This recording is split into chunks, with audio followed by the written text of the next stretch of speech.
अंधेरे की आखिरी सीढ़ी। राघव की बहन नीरा एक रहस्यमयी रिसर्च प्रोजेक्ट के लिए पहाड़ी क्षेत्र देहरादून जाती है और एक रात उसके फोन से सिर्फ एक टूटी फूटी आवाज आती है। अगर मैं सुबह तक ना लौटी पहाड़ी पर तीसरी सीढ़ी मत चढ़ना, वहाँ कोई है। और फिर कॉल कट। राघव गांव पहुंचता है तो पता चलता है कि नीरा के गायब होने से पहले गांव के 3 लोग भी उसी जगह से लापता हुए। लेकिन सब बात छुपाई गई है।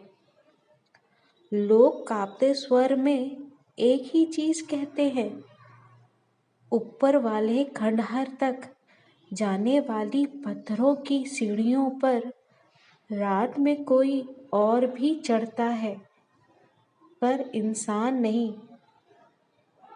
जांच के दौरान राघव को पता चलता है कि नीरा किसी 1932 की एक पुरानी फाइल पर रिसर्च कर रही थी। एक ह्यूमन रिसर्च जहां इंसानों पर मनोवैज्ञानिक मिसाइल जैसी तकनीक आजमाई गई थी। एक ऐसा प्रयोग जिसका आखिरी विषय कभी मिला ही नहीं।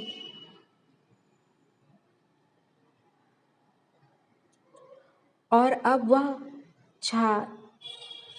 छाया देहरादून के लोगों के बीच घूम रही है।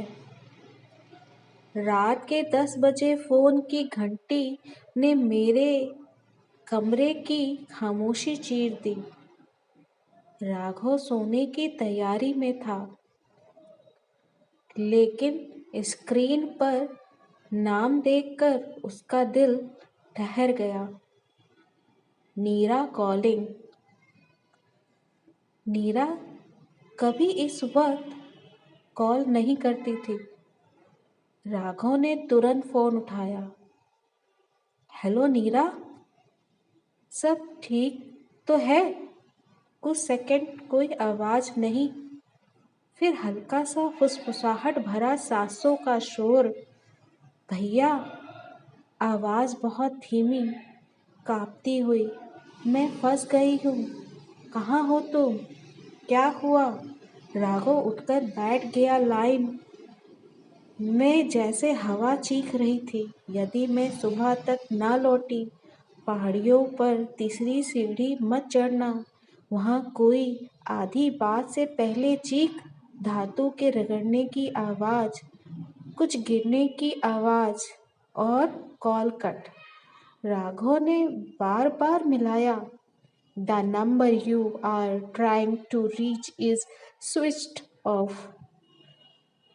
उस रात राघव को नींद नहीं आई और सुबह होते ही वह देहरादून के लिए, उस गांव के लिए निकल पड़ा जहां नीरा पिछले 12 दिनों में से रिसर्च पर थी।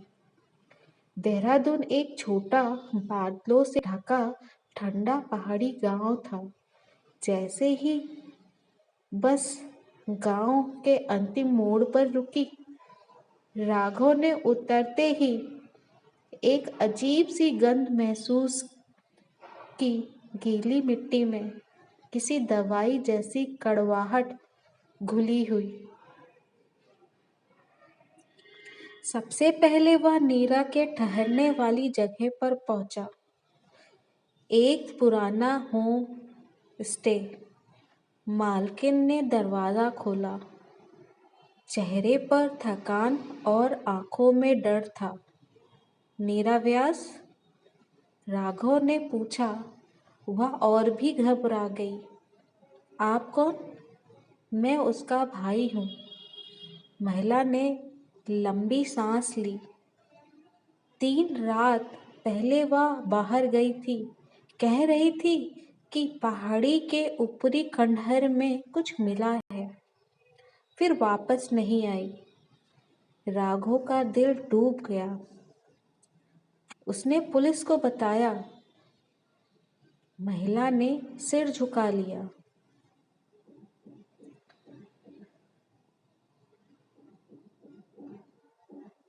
यहाँ पुलिस को बुलाना ठीक नहीं समझते लोग। क्यों? वह धीमे से बोली।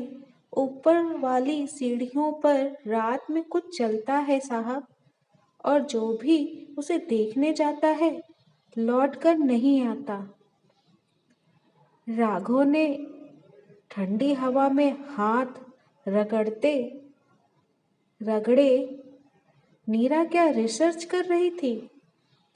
महिला ने डरते डरते एक चीज आगे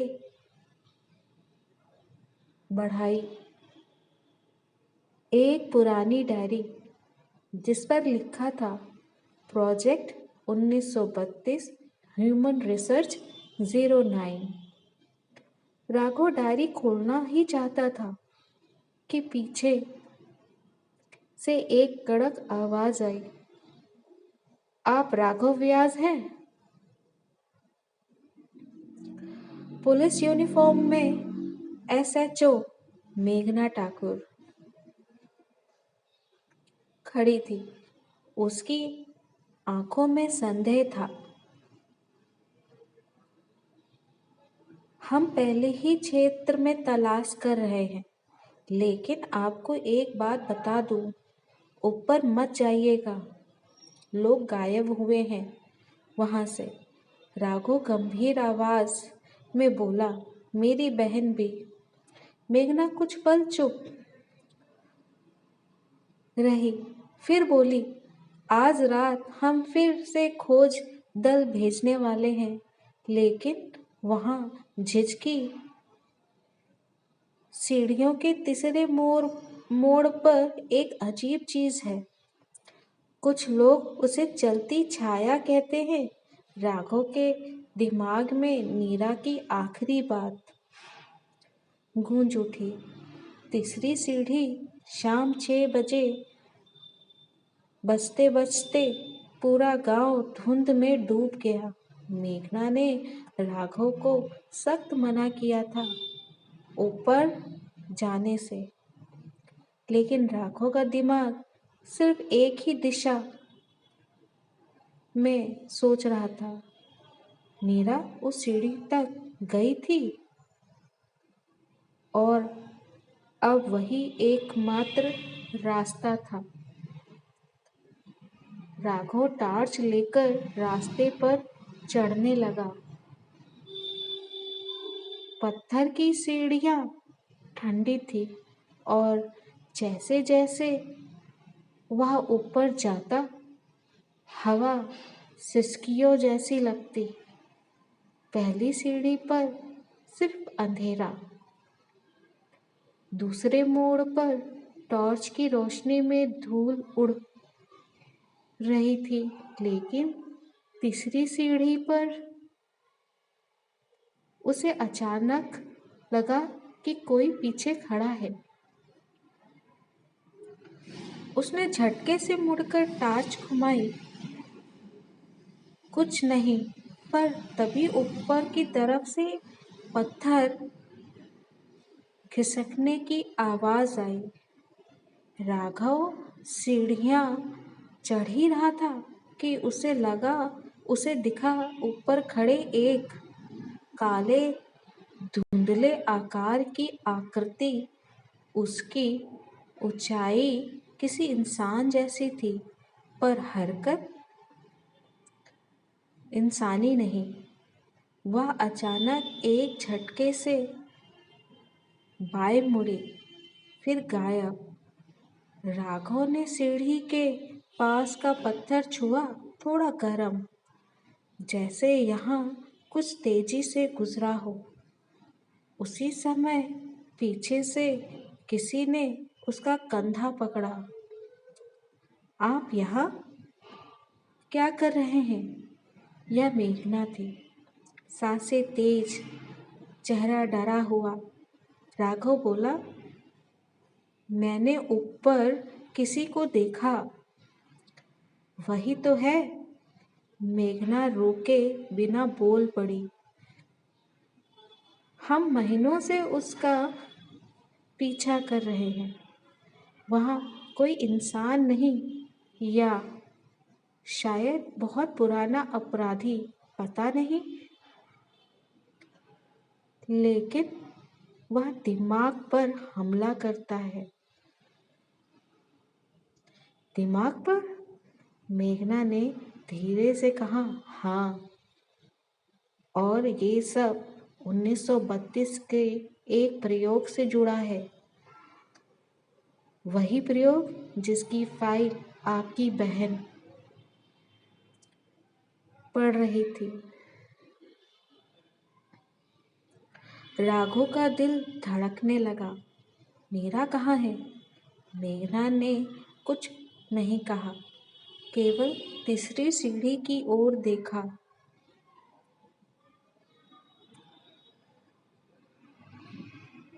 जहाँ कुछ देर पहले वहाँ छाया खड़ी थी और अब वहाँ सिर्फ धुंध बची थी। रात को मेघना ने राघव को थाने लाकर एक लोहे की अलमारी खोली। अलमारी के भीतर एक मोटी धूल भरी फाइल थी। उस पर लिखा था, प्रोजेक्ट 1932 ह्यूमन रिसर्च 09। मेघना ने कहा, ये फाइल पहले कभी किसी को नहीं दिखाई गई। आपकी बहन ने गांव के एक डॉक्टर अनिकेत से ये हासिल की थी। राघव चौंका। डॉक्टर अनिकेत? वह तो बड़ा शांत और भला आदमी लगता है। मेघना की आंखें सकरी हो गई। वही उसकी सबसे बड़ी समस्या है। राघव ने फाइल खोली। पहले पन्ने पर सरकारी ठप्पा था और नीचे लिखा, यह प्रयोग मन की क्षमता बढ़ाने के लिए था, लेकिन यह नियंत्रण खो बैठा। सब्जेक्ट 09 कई बार हिंसक और असामान्य गतिविधियों में लिप्त पाया गया। फाइल में आगे लिखा था कि सब्जेक्ट 09 को रात में अजीब चहलकदमी की आदत थी। कई बार उसकी हरकतें इंसानी नहीं लगती थी। सबसे आखिरी पेज पर हाथ से लिखा नोट था, जब उसकी आंखों में धुंध उतरती है वह इंसान नहीं रहता। राघव ने सिर उठाया। क्या सब्जेक्ट 09 भाग गया था? मेघना बोली, भागा नहीं, उसे इसी गांव में छिपा दिया गया था, इसी खंडहर में जहां आज भी लोग गायब हो जाते हैं। राघव का सीना जकड़ने लगा। नीरा वहीं गई थी।